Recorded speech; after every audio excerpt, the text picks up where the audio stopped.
Oke, kembali lagi ya di channel YouTube Bimbel Pak Amir Tutor ya.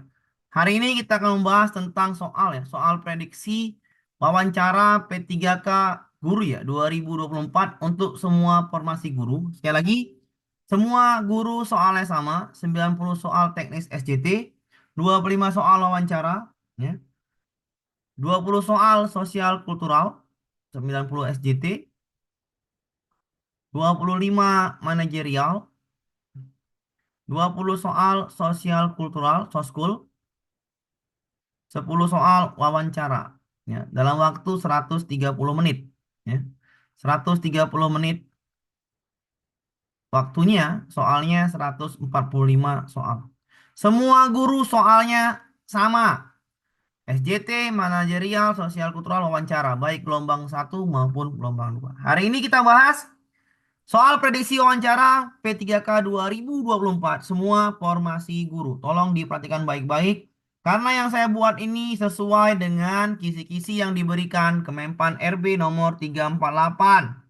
Sekali lagi, untuk guru 348.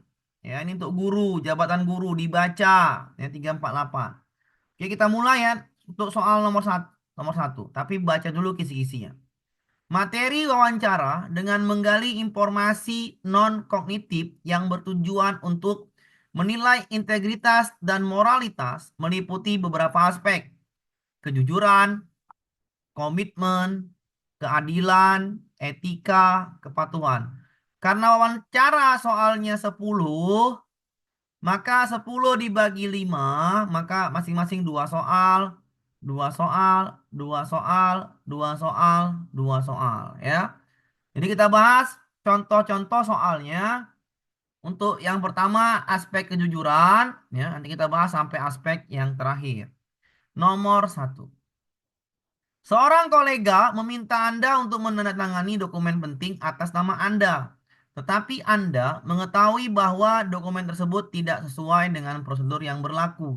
Apa langkah Anda? Ya, kalau nggak sesuai prosedur ya menolak kan gitu. Yang A, menolak dengan tegas dan melaporkan tindakan tersebut kepada atasan untuk menjaga integritas. Ini jawaban baik. B, menandatangani dokumen tersebut demi menjaga hubungan baik. Ini nggak boleh ya. Jadi soal Mansaswan itu langsung nampak lah mana jawaban terbaiknya.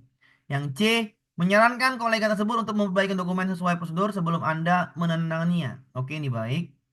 D, mengabaikan permintaan kolega dan fokus pada pekerjaan Anda sendiri. Oke, paling baik adalah yang A, menolak ya dengan tegas dan melaporkan tindakan tersebut kepada atasan untuk menjaga integritas. Maka yang ini 4 poin. Kejujuran ya. Kita lanjutkan nomor berikutnya tentang masih aspek kejujuran. Nomor 2, Anda ditugaskan menyusun laporan keuangan bulanan. Tetapi Anda menemukan bahwa terdapat kesalahan besar di laporan bulan sebelumnya yang tidak dilaporkan.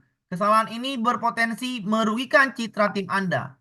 Apa yang Anda lakukan? Yang A, mengoreksi laporan sebelumnya dan melaporkan kesalahan tersebut kepada atasan meskipun akan mempengaruhi reputasi tim. Ini baik ya, mengoreksi laporan. Yang B, membuat laporan baru tanpa menyoroti kesalahan sebelumnya agar tidak memperburuk situasi. Jangan ya. Ini terdapat kesalahan ya, maka kita harus koreksi. Yang C, mengabaikan kesalahan tersebut. Nah, ini nggak usah ya, yang ini nggak usah. Yang D, mendiskusikan masalah ini secara pribadi dengan tim untuk memutuskan tindakan terbaik. Ini boleh juga, maka jawaban yang paling baik adalah di A. 4 poinnya di A. Nomor berikutnya tentang yang namanya aspek komitmen. Perhatikan aspek komitmen. Ini pilihan berarti ya. Komitmen ini kita harus komitmen dengan apa yang kita pilih. Anda sedang proses menyelesaikan laporan yang sangat penting dengan tenggat waktu esok hari. Pada saat yang sama, atasan meminta Anda untuk menghadiri rapat mendadak yang juga memerlukan persiapan khusus. Jika Anda tidak menghadiri rapat, reputasi Anda dapat dipertanyakan. Namun, jika Anda menghadiri rapat, laporan Anda mungkin tidak selesai tepat waktu. Apa yang Anda lakukan? Ini harus milih salah satu. Apakah laporan atau rapat? Yang A, menghadiri rapat dan menyampaikan laporan dalam bentuk sementara sambil minta waktu tambahan untuk penyelesaiannya. Kurang baik ya. B, fokus untuk laporan, menyelesaikan laporan, dan minta izin kepada atasan untuk tidak menghadiri rapat. Ya, pilih salah satu baik ini. Yang C, membagi waktu antara menghadiri rapat dan menyelesaikan laporan meskipun hasilnya keduanya mungkin kurang maksimal, nggak baik ya. Yang D, mengabaikan salah satu tugas karena merasa tidak mungkin menangani kedua sekaligus. Iya, ini bagus juga. Tapi paling baik adalah fokus kepada kerjaan yang rapatnya bisa kita izin. Maka jawabannya adalah yang 4 poin di B. Nomor berikutnya soal nomor 4.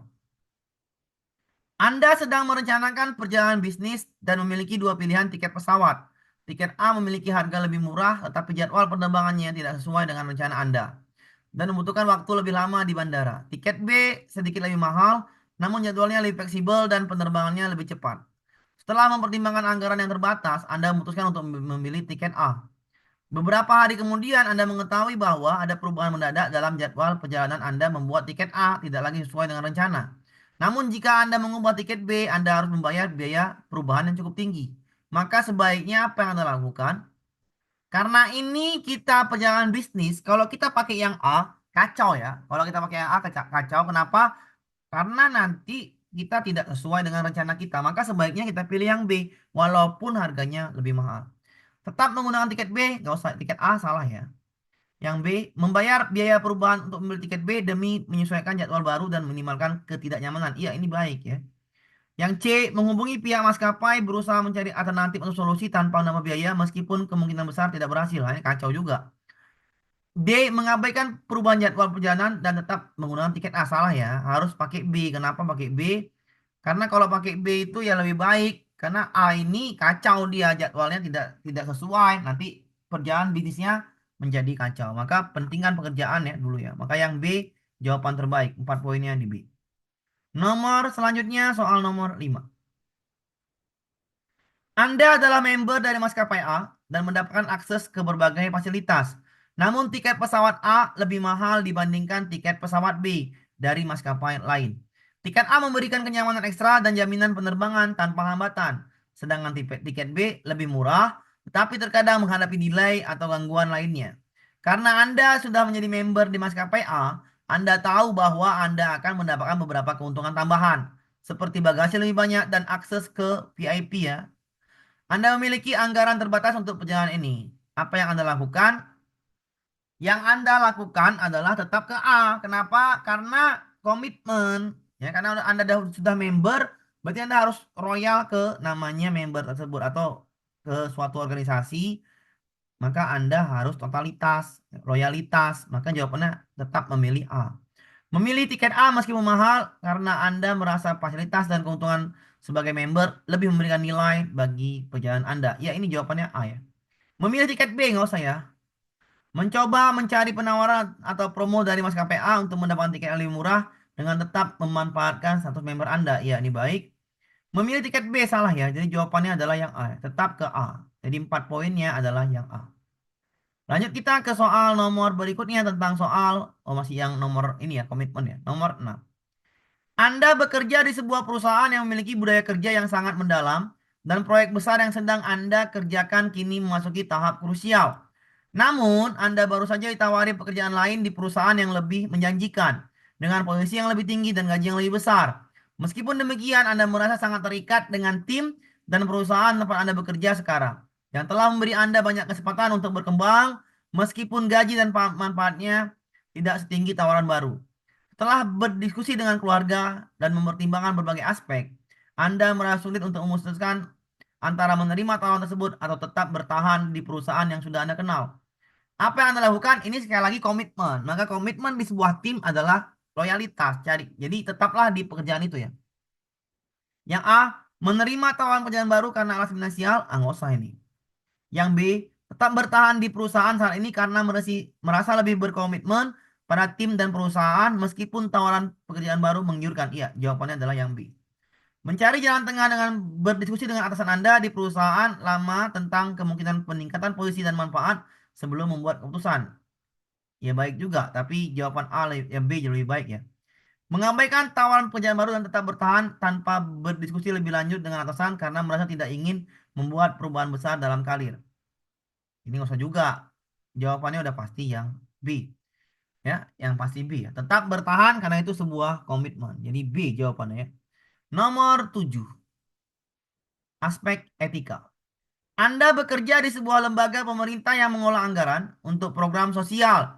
Suatu hari Anda diberitahu oleh rekan kerja bahwa ada peluang untuk memperoleh dana lebih besar dengan cara menyusun laporan yang sedikit diperindah agar tampak lebih menguntungkan dan mendapatkan dukungan lebih banyak.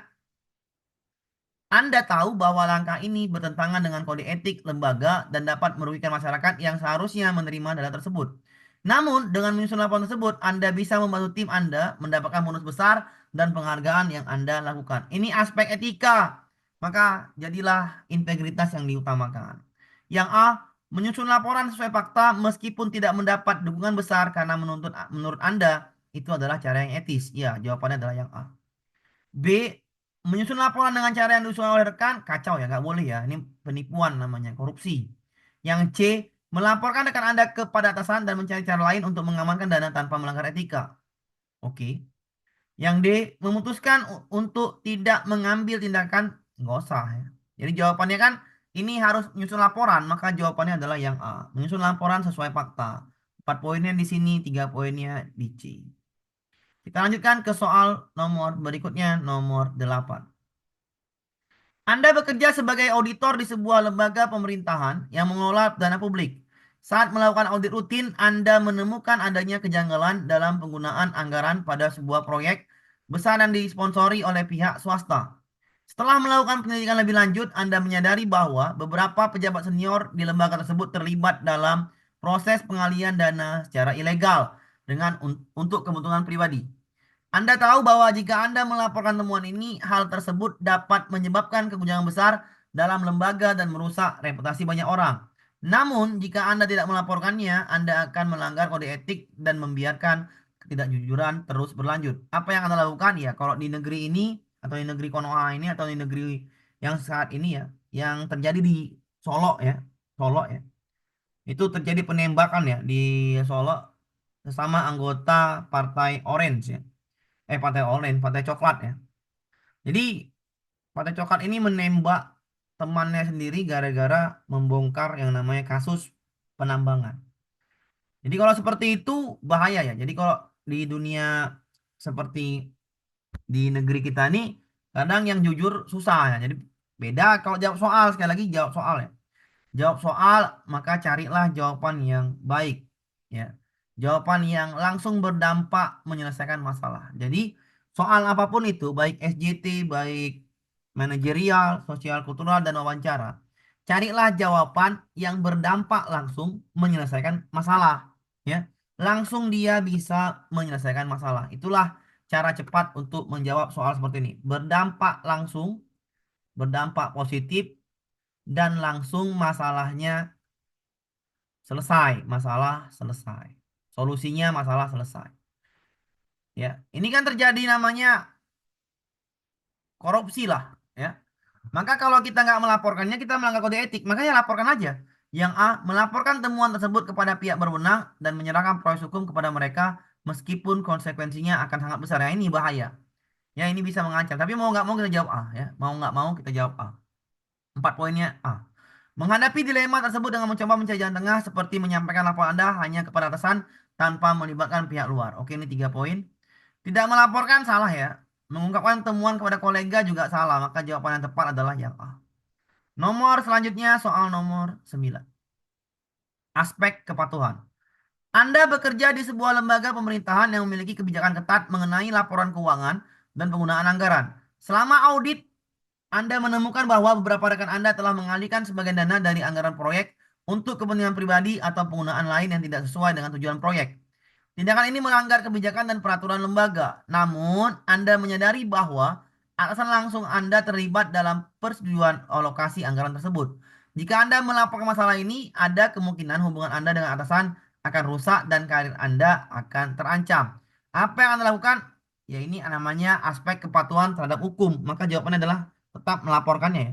Yang A, melaporkannya temuan tersebut kepada pihak yang berwenang meskipun ada risiko kerusakan hubungan dengan atasan dan potensi dampak negatif terhadap karir Anda. Iya, melaporkan. Mencoba misalnya masalah ini dengan berbicara langsung kepada atasan dan mencari solusi yang tidak melibatkan pelaporan ke pihak luar. Nggak baik ya. Menyimpan informasi untuk diri sendiri nggak baik juga. Berkoalisi makin kacau, maka jawabannya adalah yang A. Melaporkan kepada pihak yang berwenang, maka jawabannya adalah yang A. 4 poinnya di A. Nomor selanjutnya, nomor 10, masih aspek kepatuhan. Anda bekerja sebagai pegawai di sebuah organisasi nirlaba yang bertanggung jawab untuk menyalurkan bantuan kepada masyarakat yang membutuhkan. Beberapa waktu lalu, organisasi ini mengumumkan bahwa mereka mendapatkan dana bantuan besar yang akan digunakan untuk program pemberdayaan masyarakat. Namun, Anda mengetahui bahwa pengelolaan dana tersebut tidak sepenuhnya transparan. Ada beberapa laporan yang tidak jelas, dan Anda mendengar kabar bahwa dana-dana yang seharusnya digunakan untuk masyarakat malah digunakan untuk kepentingan pribadi oleh beberapa petinggi organisasi. Anda tahu bahwa melaporkan masalah ini dapat merusak reputasi organisasi yang sudah berpengaruh. Namun Anda juga sadar bahwa ini adalah pelanggaran serius terhadap prinsip kepatuhan dan transparansi. Apa yang Anda lakukan? Tetap lapor ya. Mengumpulkan bukti yang cukup dan melaporkan penyalahgunaan dana tersebut kepada lembaga pengawas yang berwenang. Ya, jawabannya udah pasti yang A. Berbicara dengan atasan dan mencoba mendiskusikan masalah ini secara langsung dengan mereka untuk mencari solusi tanpa melibatkan pihak luar. Lebih bagus yang A. Mencoba mencari cara untuk memperbaiki masalah secara internal dan melaporkan masalahnya tidak tanpa melaporkan masalahnya ke pihak luar. Karena ini sudah serius, maka yang A ya. Ini nggak usah lagi, nggak usah lagi. Mengabaikan juga nggak usah. Jadi 4 poinnya udah pasti di A. Sekali lagi soal manajerial, sosial kultural, dan wawancara, jawabannya sudah langsung mungkin nampak ya, langsung ada di jawabannya. Atau di pilihan gandanya. Karena cuma sampai 4 ya, A, B, C, D gampang. Aspek keadilan. Anda adalah seorang anggota tim seleksi penerimaan pegawai baru di sebuah lembaga pemerintah. Selama proses seleksi, Anda menemukan bahwa salah satu kandidat memiliki hubungan dekat dengan pimpinan lembaga dan ia menerima rekomendasi langsung untuk diterima. Meskipun hasil seleksinya tidak memenuhi kriteria dibandingkan kandidat lain, Anda diminta untuk mempertimbangkan rekomendasi tersebut agar proses berjalan lancar.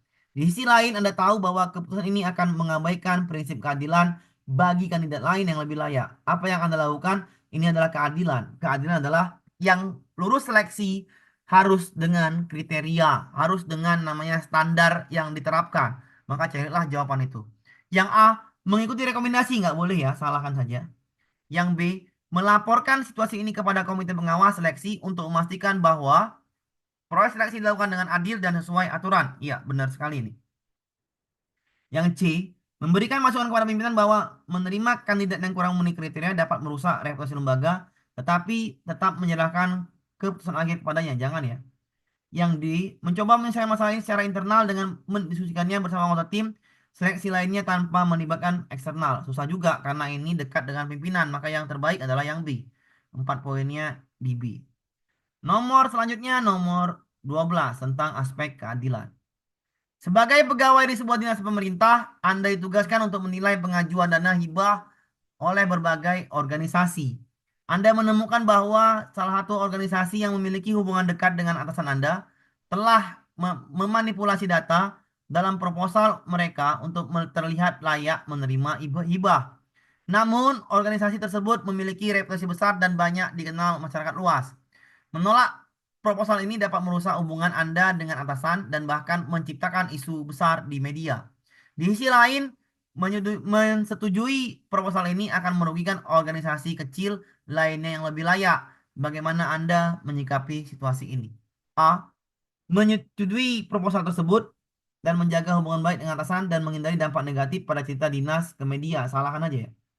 B. Melaporkan manipulasi data kepada lembaga pengawas untuk memastikan semua organisasi diperlakukan adil meskipun akan menimbulkan masalah besar yang lebih baik yang dilaporkan. C.